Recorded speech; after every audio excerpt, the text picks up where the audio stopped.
मेरा कहना यही है कि आप लोगों से चाहे कोई भी मामला रहा हो, चाहे वो कृषि बिलों का रहा हो, आप में से काफ़ी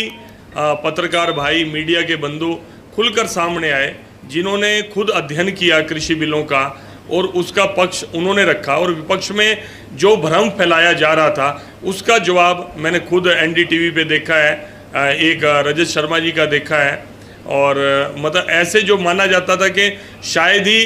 कभी प्रो सरकार बात करते हों, लेकिन उन्होंने इस बिलों को लेकर खुद कहा कि हमने इन बिलों को पढ़ा है और विपक्ष इसको भ्रमित करने का काम कर रहा है। उन्होंने एक सच्चाई को संबल दिया। ऐसी अपेक्षा मैं आपका मीडिया भी हमारा साथ दे रहा है और आपसे ये उम्मीद भी रखते हैं। दूसरा,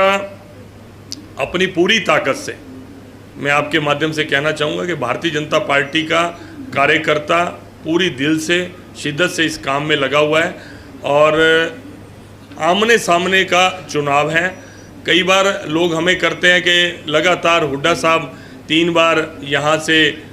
15 सालों से जीते हैं। एक ही उनके कैंडिडेट श्री किशन हुड्डा जी अच्छे इंसान थे, आज हमारे बीच नहीं हैं और उनकी वजह से ये सीट खाली हुई, लेकिन उनके अंदर इस क्षेत्र के साथ जुड़ाव नहीं था, काम कराने की ललक नहीं थी। सरकार में होते, अब तो वो चलो एक बहाना बन सकता जी, विपक्ष में थे, उनकी सुनी नहीं गई, उनका काम नहीं हुआ, लेकिन 10 साल वो सरकार में रहे और हुड्डा साहब की सरकार थी। और मैं श्री किशन हुड्डा जी के अलावा ज़्यादा जिम्मेवार जो उस वक्त मुख्यमंत्री थे भूपेंद्र हुड्डा जी, उनको मानता हूँ, उनके जो बेटे हैं दीपेंद्र हुड्डा जी, उनको मानता हूँ कि जो ये कहते थे कि हमारा एक घर किलोई है और दूसरा घर हमारा बड़ौदा है, तो आपने एक घर और दूसरे घर में, एक परिवार और दूसरे परिवार में इतना बड़ा फ़र्क कर दिया। किलोई में जो डेवलपमेंट के काम हुए उसको देख लीजिए और बड़ौदा के देख लीजिए। आज हमारे ऊपर इस बात का एलिगेशन मैंने पिछली प्रेस में भी देखा है और आप भी आज सवाल पूछोगे कि इन 3 महीनों में ही काम क्यों हो गए। 3 महीनों में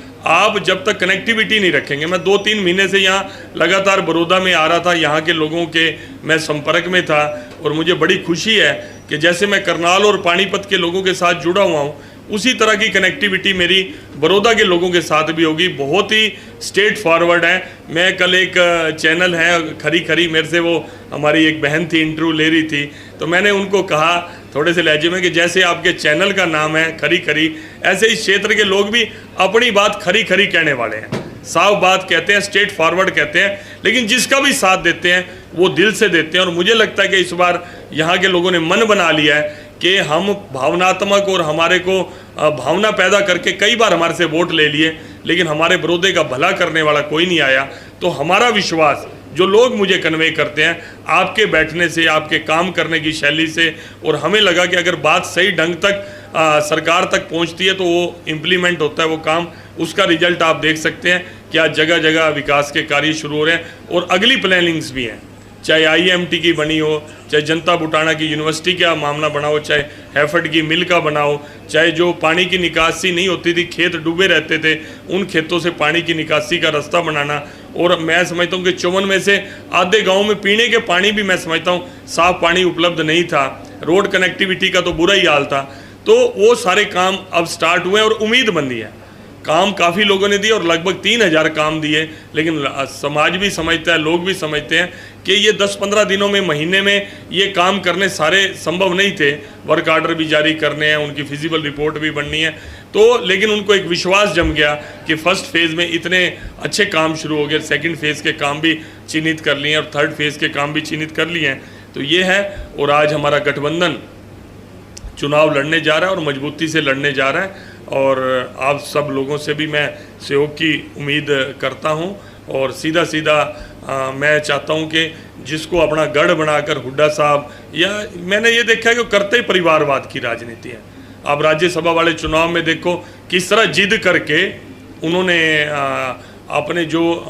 सोच रहा था सारा समाज और कांग्रेस पार्टी की जो सोच थी कि शैलजा जी को वो टिकट में, हालांकि उनका पार्टी का इंटरनल मैटर है, हम इसके अंदर कोई वो कर नहीं सकते, लेकिन उन्होंने दिखाया, हंगा दिखाया। और वही हंगा आप देख सकते हैं कि जो लोग कहते हैं कि हमारा गढ़ है, तो आप गढ़ है तो कैंडिडेट को लेके सामने आओ ना। अब भी वही प्रेशर की राजनीति चल रही है कि हमारे को फ्री हैंड दो, हम अपनी मर्जी से देंगे। नाम भी डिस्क्लोज कैंडिडेट का वो नहीं करना चाहते, विद इन पार्टी भी जिस तरह की बातचीत वो खुलेआम कह रहे हैं, वर्कर्स के अंदर बोलते हैं, लोगों के अंदर बोलते हैं, इंटरेक्ट हमारे तक आती है, तो परिवारवाद की जो राजनीति है वो उनके ऊपर हावी है, उस दिशा की ओर बढ़ते हैं। बाकी कंपैरिजन किया जा सकता है, 10 साल उन्होंने अपनी सरकार चलाई, 6ठा साल हमारा भी है सरकार का लगातार चलाते हुए। आप डिफ्रेंशिएट कर सकते हैं। कहने को आप नारा देते हो कि हम किसानों के हित की बात करते हैं, अपने आप को किसान पुत्र और धरती पुत्र कहते हैं, लेकिन उनके कामों का आकलन करो तो उन्होंने किसानों की धरती पे सेक्शन 469 यानी कि एक्वायर कर ली, एक्विजिशन करके, और वही ज़मीनें ऑन रिकॉर्ड बात है, वही ज़मीनें जब किसानों ने, उनको लगा भाई सरकार से हमें 20 लाख मिलना है या 25 मिलना है या 30 मिलना है, कोई बिल्डर आकर इंटरेक्ट उनको लालच देकर जब उसी ज़मीन के 40-50 लाख रुपए देता है तो वो अपनी ज़मीन बेच के चले जाते हैं जो सरकार के रिकॉर्ड में एक्वायर है, और वही बिल्डर के पास आते ही वो ज़मीन रिलीज़ हो जाती है। इस तरह के अनेकों उदाहरण, उन्होंने किसानों की बात जरूर की लेकिन बिल्डर्स को फ़ायदा दिया, और जिस तरह से नौकरियों के अंदर धांधली रहती थी, ट्रांसफ़र पोस्टिंग के अंदर धांधली रहती थी, वो धांधलियाँ इस सरकार में आके दूर हुई, व्यवस्था चेंज हो रही है। तकलीफ होती है जिनके धंधे चल रहे थे, दलाली के जो दुकान खोल के बैठे थे, CLU की जो ठेके उठाते थे बड़े बड़े कामों के, उनकी दुकानें बंद जरूर हुई। व्यक्तिगत बेनिफिट जिसको नहीं मिला, इरिटेट हुआ, एलर्जिक हुआ, उसने अपना ही मिशन बना लिया सरकार के खिलाफ या कभी मुख्यमंत्री जी को आलोचना करना। लेकिन अगर हम सोते समय शुद्ध आत्मा से जब परमात्मा को याद करते हैं, अगर ईमानदारी से देखें, क्योंकि मैंने खुद अपोजिशन के लीडर, अभी मेरे को इस मंच से बोलना नहीं चाहिए, बड़े से बड़े हरियाणा के लीडर से जब मेरी व्यक्तिगत बातचीत हुई, हर एक ने स्वीकार किया कि यार ये मानस बढ़िया है, ये खट्टर मानस बढ़िया है, अच्छा इंसान है। ये हर आदमी ने कहा जो मंच के ऊपर खड़ा होकर गाली भी देता है, कभी रिवेंजफुल राजनीति नहीं की, कई बदले की कार्रवाई नहीं की, चाहे कोई कितना मर्जी बुरा बोले, कोई अच्छा बोले। इस तरह का भाव अपने मुख्यमंत्री जी का है, संत प्रवृत्ति के और राजनीति के संत हैं जिन्होंने ईमानदारी की एक मिसाल स्थापित की है। और मैं आप सबका धन्यवाद करता हूँ। आपके मन की कोई जिज्ञासा हो, अगर आप प्रश्न पूछेंगे तो मैं प्रयास करूँगा कि आपके प्रश्नों का उत्तर दे सकूँ।